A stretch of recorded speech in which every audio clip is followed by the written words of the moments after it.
ইমাম আবু হানিফা রাহমাতুল্লাহ আলাইহির কাছে একজন লোক আসছে, হুজুর আপনি বড় হুজুর। তো উনি বড় হুজুর, উনি মাসলা মাসাইল দিবেন। উনি কি এই মাল হারাই গেছে এটা বলার জন্য বসছে নাকি? ওনাকে কি বললো, আমার একটা স্বর্ণের মুদ্রা থলি হারাই গেছে, 10,000 দিনার, বর্তমানে কয়েক কোটি টাকা, এটা হারাই গেছে, একটু বলেন কি করে পাওয়া যায়, কোথায় আছে? উনি ফিকার ইমাম, তোমার টাকা হারাইছে কোথাও, উনি কি জিন হুজুর নাকি?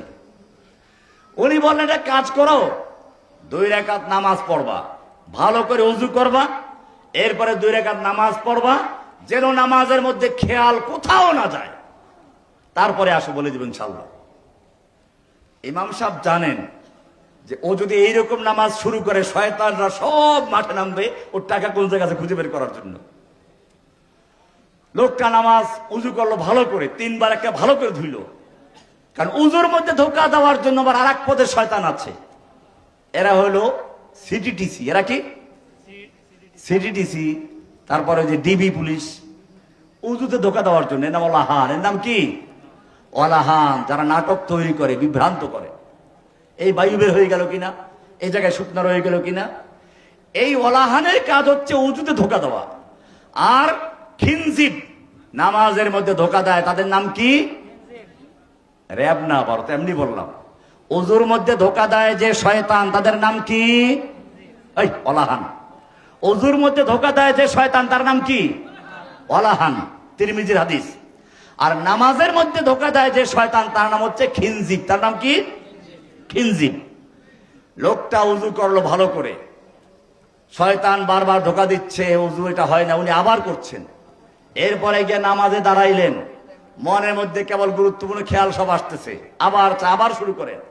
লাস্ট বারে একেবারে যখন তাশাহুদে বসছেন, শয়তান দেখলো যে এই লোক এইভাবে নামাজ পড়লে তো আল্লাহর কাছে মকবুল হয়ে যাবে।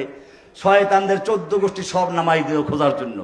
এর মধ্যে মনে পড়লো, ওহো টাকা তো ওই জায়গায় রেখেছি, নামাজ বাদ দিয়ে সে দৌড় টাকা নিয়ে। ইমাম সাহেবের সাথে আর দেখা নাই। ইমাম সাহেব একদিন রাস্তায় দেখা, এই বেটা তুমি না আমার কাছে আসছিলে, টাকা হারাই গেছে, পরে তো আর আসলা না। হুজুর আপনি যেইভাবে নামাজ পড়তে বলেছিলেন, এইরকম নামাজ আমি পড়তে পারছিলাম না, বারবার, তবুও আমাকে টাকা পেতে হবে, টাকা যেহেতু আমাকে উদ্ধার করতেই হবে, সেই জন্য বারবার চেষ্টা করি। যে শেষ সময় তাশাহুদে বসার পরে মনে পড়ে গেছে। বোঝা গেল শয়তানরা নামাজের মধ্যে ধোঁকা দেয়, বারবার বিজ্ঞাপন দেয়। এইভাবে কলবের মধ্যে বিজ্ঞাপন দিতে দিতে এক সময় কলবে শয়তানের দখলে চলে যায়। এই কলবটা হচ্ছে কলবে মাখতুম। এটার নাম কি?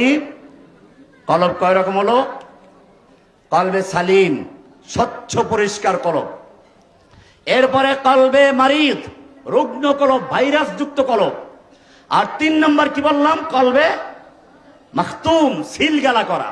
এবার বাংলায় বলি, প্রথম হলো সুস্থ কলব। প্রথম কি? সুস্থ পরিষ্কার কলব, যেটা মুমিনের কলব। 2 নম্বর রুগ্ন কলব। 2 নম্বর কি? এটা মুনাফিকের কলব। এটা কার কলব? এটা কার কলব? 3 নম্বর হচ্ছে কলবে মাখতুম, সিলগালা করা কলব।